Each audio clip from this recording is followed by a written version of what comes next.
on the road to becoming one of President Trump's most prominent supporters. But soon after he took to the stage, this.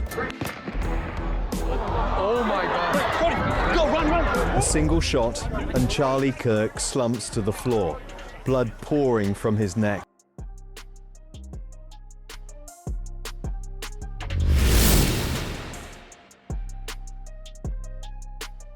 The shot rang out in Utah, and within minutes, the world changed. Charlie Kirk, the conservative firebrand who made a career out of controversy, was dead, gunned down in front of a stunned college audience.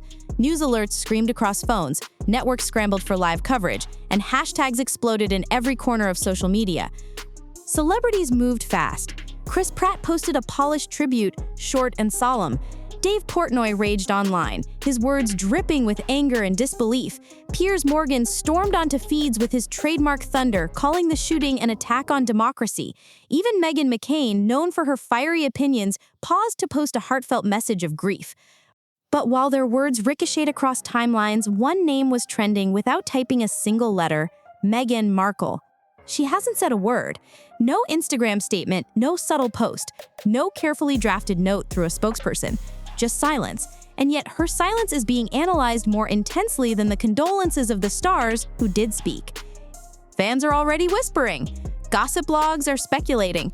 Some argue her restraint is smart, that she's avoiding a political firestorm she doesn't need. Others wonder if it's personal, if her silence is a quiet rebuke of a man who once mocked her on national radio. Several hours after Kirk's death, the world is buzzing with reactions. But Meghan? She's trending for what she hasn't said. And that silence, heavy, deliberate, haunting, feels louder than every tribute combined. The question is this just absence, or is it Meghan's way of speaking without words? Charlie Kirk wasn't just another conservative commentator. He was a provocateur who thrived on being in the center of controversy. At just 18, he founded Turning Point USA, a student movement that grew into one of the loudest conservative voices in the country. By his early 30s, he was rubbing shoulders with presidents, headlining college tours, and sparking fiery debates wherever he went. His style? Unfiltered, ruthless, designed to divide. Charlie didn't just share opinions, he launched grenades. He called out universities for being factories of leftist thought. He attacked celebrities. I think she's making it up like Jussie Smollett. I think somebody said something completely different in a different category, and she's using it now to go make people feel sorry for her. Who leaned liberal. He mocked political opponents with a smirk that made supporters cheer and critics seethe. And that's why people either loved him or loathed him. For his fans, Charlie was a truth teller, a warrior against political correctness. For his enemies, he was a provocateur who thrived on cruelty. He courted conflict like others court applause. It's no wonder that when news of his death hit, the reaction split instantly. Some saw him as a martyr for free speech, others as a villain whose end was a dark kind of karma. The digital battlefield lit up with hashtags that clashed in real time: RIP Charlie beside good riddance. And right in the middle of his long list of targets, Meghan Markle. Charlie didn't just talk politics, he dipped into celebrity culture when it suited his cause. And in 2021, he made Meghan the center of one of his most infamous comparisons. That's why her silence now feels so sharp, because for Meghan, Charlie Kirk wasn't just a headline. He was a man who once mocked her very struggles, turning her pain into a punchline. Which makes the quiet she holds today feel less like absence and more like intention. For Meghan Markle, Charlie Kirk wasn't some distant political commentator. He was a man who dragged her name through the mud, live on air in front of millions. It was 2021. The world was still reeling from her bombshell Oprah interview, the one where Meghan revealed her struggles with mental health, her isolation inside the palace, and the conversations about Archie's skin color that stunned the globe.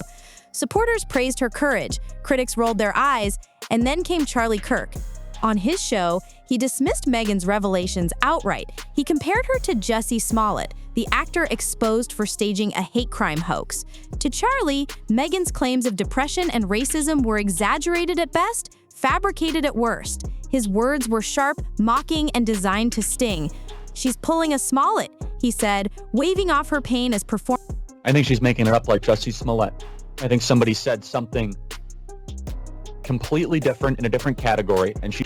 For Meghan's fans, it was more than insulting. It was dehumanizing. To compare a woman bearing her darkest moments to one of the biggest frauds in Hollywood history wasn't just cruel, it was unforgettable. Screenshots of his comments spread across social media, and royal watchers added Charlie's name to the long list of Meghan's detractors. And now, he's gone. Shot on stage in Utah, his final words cut short. His life ended violently in front of a stunned audience. Celebrities post tributes, politicians send condolences, fans trade hashtags. But Meghan Markle? Silent. And that silence feels charged. Is she quietly remembering the man who dismissed her trauma? Is her refusal to post a subtle rebuke a way of saying, "I haven't forgotten"? Or is it simply the smartest move in a storm where every word will be twisted?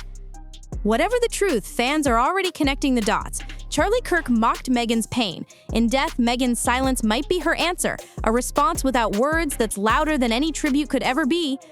The reactions came fast, almost like a script. Chris Pratt posted a neat, respectful tweet, 17 words, nothing more. Dave Portnoy raged online, his feed exploding with posts that mixed grief and fury in equal measure. Piers Morgan stormed onto screens and timelines, treating Kirk's death as a personal crusade, a dark day for democracy in his words. Even Meghan McCain, who rarely bites her tongue, shared a heartfelt message that praised Charlie's kindness and mourned his loss. Hollywood, Twitter, Instagram, all buzzing with tributes, all loud, all immediate. But Meghan Markle? Nothing. And that silence cut through the noise like a blade. It wasn't just that she hadn't posted, it was that people expected her to. In the age of instant commentary, silence becomes suspicious, even scandalous. Gossip blogs pounced on it within hours. Fan accounts asked, "Why hasn't Meghan spoken yet?" Threads ballooned across Reddit, some applauding her restraint, others accusing her of pettiness. And here's the twist. Her silence trended higher than most of the tributes. Pratt's tweet got likes. Portnoy's rants went viral. Morgan's fury made headlines, but Meghan's absence was the headline. It's a paradox only she could create. By saying nothing, she became the loudest voice in the room. To some, it looked like strength, a refusal to give attention to a man who once mocked her trauma. To others, it felt cold, proof. They said that Meghan chooses her moments carefully, only stepping in when it benefits her image. And for her staunchest defenders, it was wisdom. Why feed a fire that was already burning too hot? Everyone else reacted. Meghan didn't. And yet, her silence drowned them all out. Which leaves the question, is silence her shield or her weapon? Several hours in, Meghan Markle still hasn't spoken, and that vacuum has become a playground for theories.